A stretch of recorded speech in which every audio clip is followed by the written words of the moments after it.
अस्सलामुअलैकुम। मेरा नाम मोहम्मद इकबाल है, मैं जोधपुर राजस्थान से। और इमाम साहब, मैं ये जानना चाहता हूँ, मैंने 12-13 साल पहले मेरी शादी हुई है। तब मैंने निकाह किया था।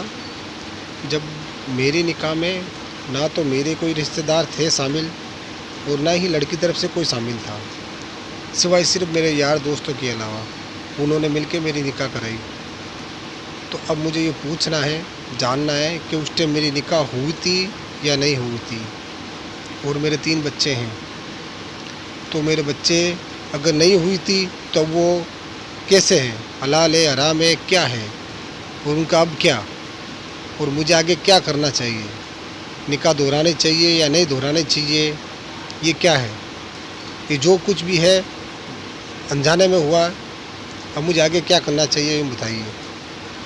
और हाँ, मैंने मेरी वाइफ को मेहर भी नहीं दी है अभी तक, तो मुझे अब आगे के लिए क्या करना है, ये ज़रा आप मुझे बता दीजिए। ये हमारे इकबाल भाई हैं जो राजस्थान से सवाल कर रहे हैं।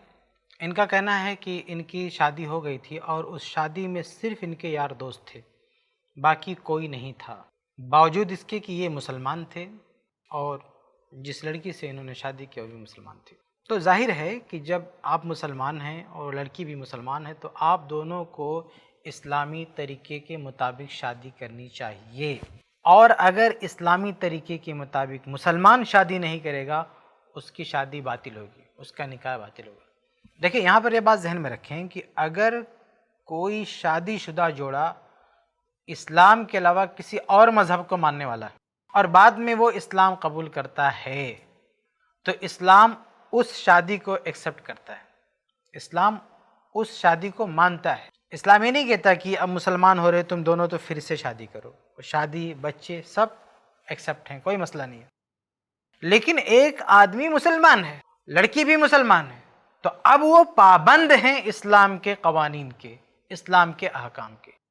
इसलिए अगर कोई लड़का और लड़की मुसलमान होने के बावजूद, इस्लाम के अहकामात के पाबंद होने के बावजूद अपनी मनमानी करते हुए अपनी मर्जी से शादी कर लिया, कोई पास औलाद नहीं किया, ना शादी के लिए गवाह ढूंढे, ना उसके वली का कोई ख्याल किया, ना महर भी नहीं है बता रहे, मतलब कुछ कोई सिस्टम ही नहीं इस्लाम का, कुछ यार दोस्त मिलकर शादी कर लिए, तो इस तरह से इस्लाम में शादी नहीं होती है।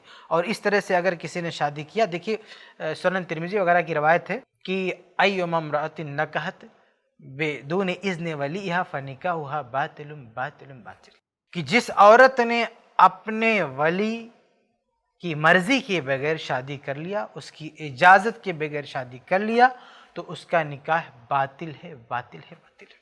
तो इस्लाम उस निकाह को बातिल कह रहा है, जबकि इस्लाम अगर कोई गैर मुस्लिम जोड़ा है वो इस्लाम कबूल करता, उसके निकाह को बातिल नहीं करता इस्लाम। लेकिन मुसलमान होने के बाद अगर कोई मनमानी से शादी करता है तो वो निकाह बातिल है, उसको नहीं माना जाएगा।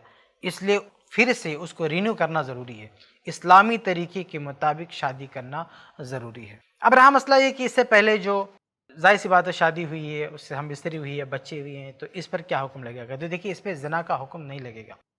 यानी इसको हम गरचे वईद की सूरत में बाद रवायतों में वो लफ्ज़ आए भी हैं, लेकिन वो हकीकी ज़िना नहीं है, क्योंकि अल्लाह के नबी सल्लल्लाहु अलैहि वसल्लम के ज़माने में इस तरह से एक निकाह हुआ था तो आपने रज्म का फ़ैसला नहीं दिया, यानी उसको बाकायदा उस पर ज़िना के अहकामात लागू नहीं किए, बल्कि आप सल्लल्लाहु अलैहि वसल्लम ने जो दोनों मिले थे तो उस पर जो है जो महर की बात थी उसको कहा ये दो, क्योंकि तुमने उसकी शर्मगाह को हलाल किया। तो अल्लाह के नबी सल्लल्लाहु अलैहि वसल्लम ने उसे ज़िना की कैटेगरी में नहीं रखा, इसलिए हम नहीं कहेंगे ये ज़िना है। नादानी में और मनमानी में दोनों ने शादी ही की है, उसको हम ज़िना नहीं कहेंगे।